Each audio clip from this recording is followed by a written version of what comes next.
What's going on YouTube? I almost said it. I haven't said it in so long. I almost said it. But what's going on, y'all? Welcome back to another review for Friday Night Smackdown.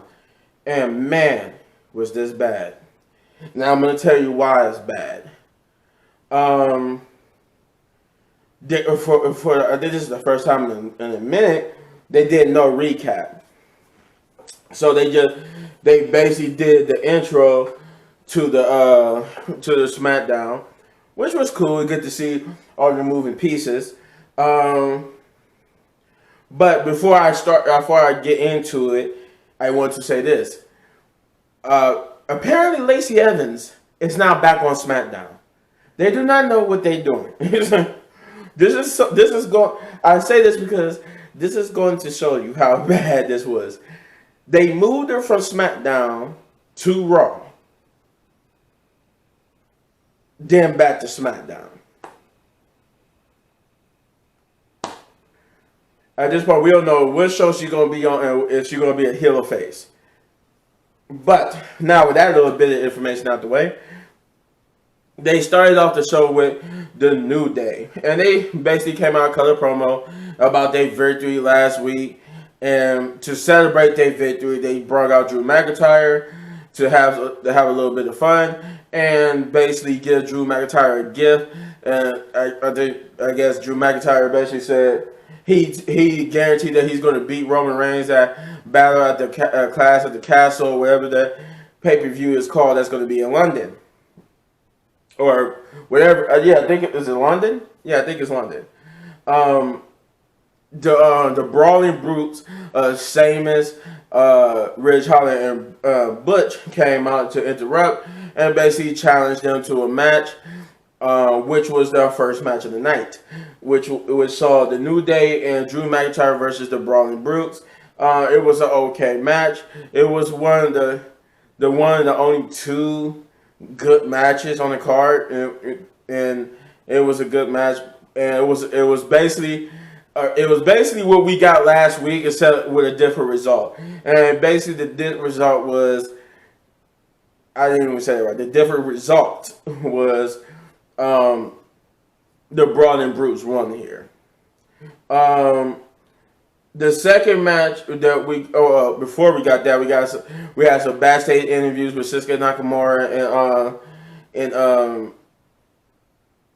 Riddle about the match, how he's dedicating the match to Randy Orton. We got a backstage promo with Adam Pearce and Max Dupree, as he like to be called, saying that he's gonna reveal his newest member to his modeling agency next week. But then we would get the next match, which I thought was Los Lotharios versus Jinder Mahal and Shanky again, but it actually was just Roberto Carrillo versus Jinder Mahal, which is basically a rehash of what we got last week. So this is one of the reasons why this episode was bad, because they literally, the first match was literally a rematch of last week. The same match from last week, except with a different result. This match was also the same match, except they tried to dress it up as a one-on-one instead of a tag team, which was just the same match anyway. It was just the same match, but this time Jinder Mahal got the victory here thanks to distractions from Shanky. Hold on. Woo! That was a good sneeze. So Jinder Mahal here got the victory, and it was bad. I mean, oh my god. I'm like, it was just the same. I'm like, why?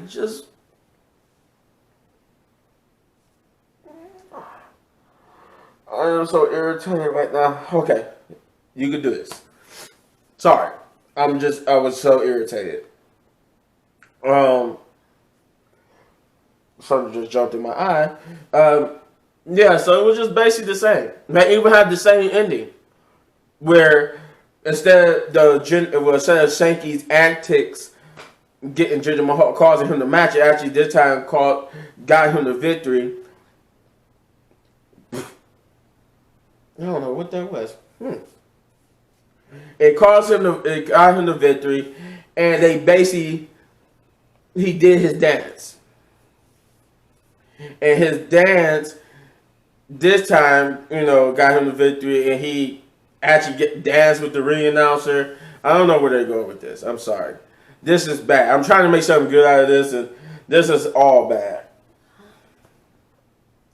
So, which should have been another good match, which was the six-pack. They had a six-pack challenge.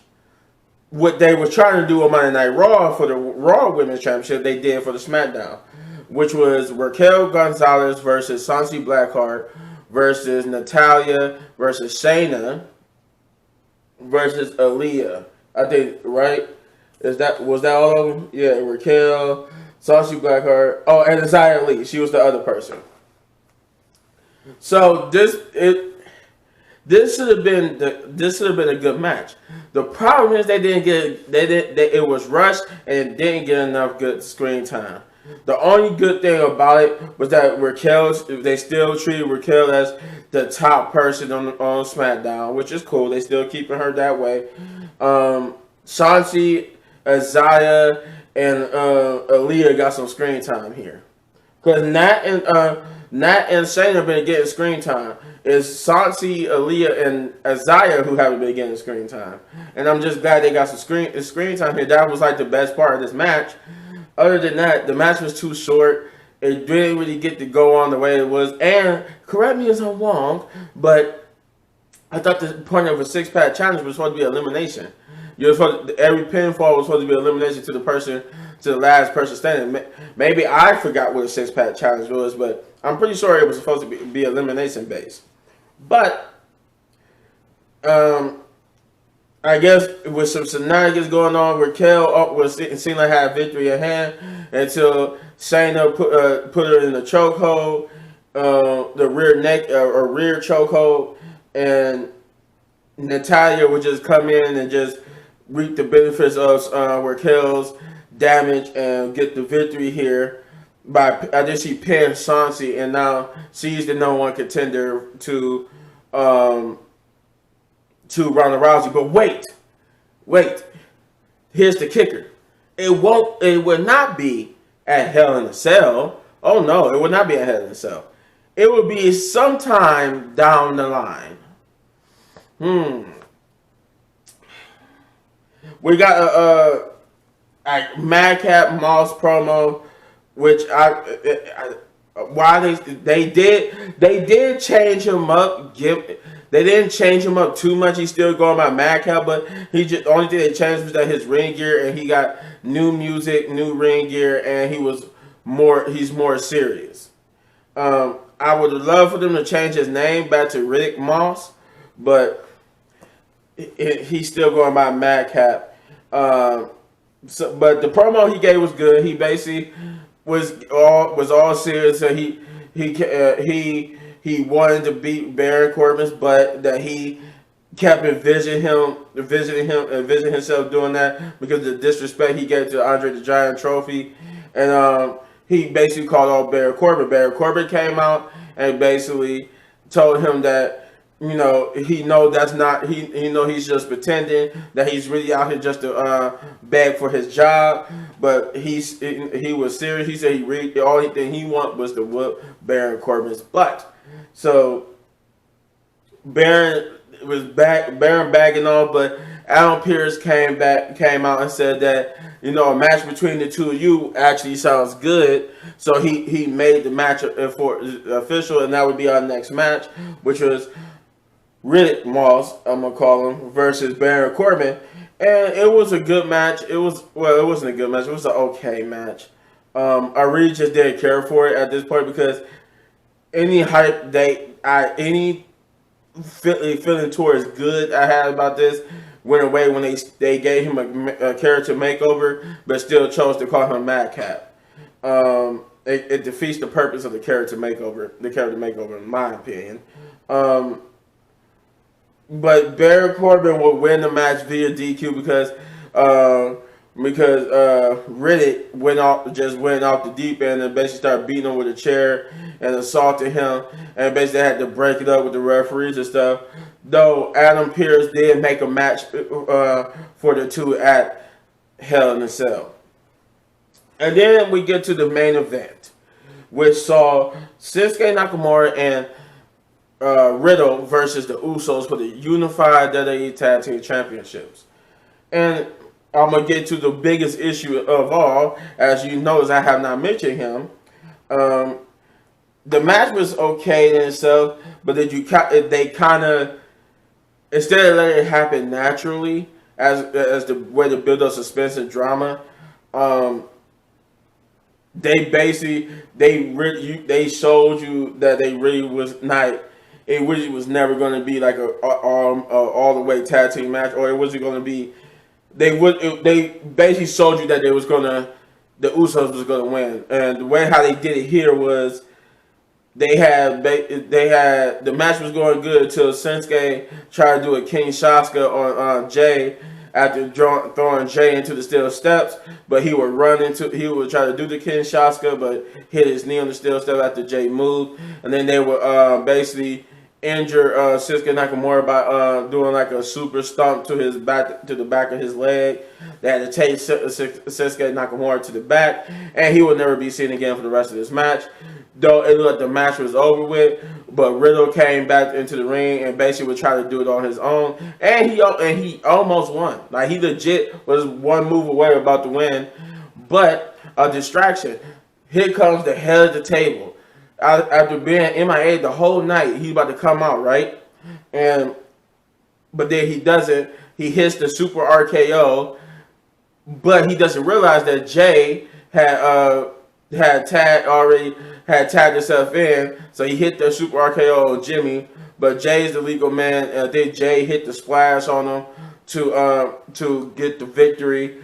And then we found out that the reason why Roman Reigns' music hit was because Sami Zayn was in the production truck and made the music come on to distract Riddle. They brawled a little bit after Riddle angry. He ran out the ring and brawled because Sami Zayn joined him at the top of the ramp celebrating, revealing that was him who hit Roman Reigns' music and to a shot Jay and Jimmy. And then like I said, Riddle got angry, ran up the ramp, beat up on Sami and the Usos, and they had to separate them, and that's how they ended the show. This show was bad for two reasons. One, this was the worst way to do a go home show. Both Raw and SmackDown was a go home show for Hell in a Cell, and they usually do a little bit to get me excited. Both Raw and SmackDown did absolutely nothing to get me excited for Hell in a Cell. But because this is what I do for YouTube, I'm still going to watch it, but I'm not really too much excited for it. Now, could it be like the WrestleMania Backlash that surprised me to be surprisingly good? It still can be, but they have to put on all their matches have to be perfect. But here's the other second reason why this was bad. Roman Reigns has been going off TV for 2 weeks. I'm pretty sure it's been 2 weeks because he wasn't on SmackDown or Raw. This SmackDown I just watched, and this past Monday Night Raw, he wasn't on there. And the week before that, he wasn't on there. So he's been gone for 2 weeks. And him or the Usos don't have a match at Hell in a Cell at this point. So it just was, I'm like, how did y'all think unifying the titles? You gave him a Brock Lesnar contract, but you did it worse. I didn't think nothing could be worse than when Brock Lesnar held the titles up for ransom, but now they did it worse because now he got both the Raw and the SmackDown titles held up for ransom, and he's been gone. SmackDown or Raw did not have a champion for 2 weeks. We did not see. I have not seen this title. This is the only time in the last 2 weeks. This right here, this title on my shoulder is the only time I've seen this title, and it wasn't on TV. Roman, it's a bad idea. I honestly, I don't see the greatness in it if Roman Reigns is not going to be on TV. promoting the titles, getting into feuds. If he really, this new contract, he got him arrested on less dates and less shows and all that type of stuff. I don't know. This is not going to work for me. Unifying the titles is not going to work for me. Unifying the tag titles is not going to work for me. At this point, I really want them to like not do this whole unifying the titles and stuff storyline, because this is horrible. This has had a horrible, disastrous start to this whole storyline, and it shows, because you have no direction for anybody. You got guys who are champions, top title champions, have no directions. And though the main event did build up Riddle for it did make him look strong to to elevate him to that singles competitor championship level. We know it's not going to go anywhere, because he's not going to beat Roman, because we already know that he's facing Drew McIntyre at the what was supposed to be Clash of the Champions, now it's going to be Clash at the Castle. We know he's going to face Drew there. He's supposed to be facing Riddle and Orton for the title, so we know he's not going to lose. He's probably not going to lose to Drew. So so I can end this rambling. This episode of Friday Night Smackdown get a 4 out of 10 big ups, because this was bad. I did not like it. Nothing on the show interested me at all. Nothing. Nothing was bad, but nothing was good either, and I just didn't care for it. But you let me know in the comments down below what you thought. If you enjoyed this review, you hit this button right there in the upper right corner for all of my WWE reviews. And if you enjoyed this review so much you want to support the channel, all you gotta do is hit that like, subscribe, share, hit that notification button, and hit that thanks button, and hit that join button if you want to see my reaction to full episodes. Maybe I even show you my reaction to some WWE videos. Who knows? And hit any one of these videos for more of my amazing content. When they go anywhere, got another review and a reaction coming your way. Peace out.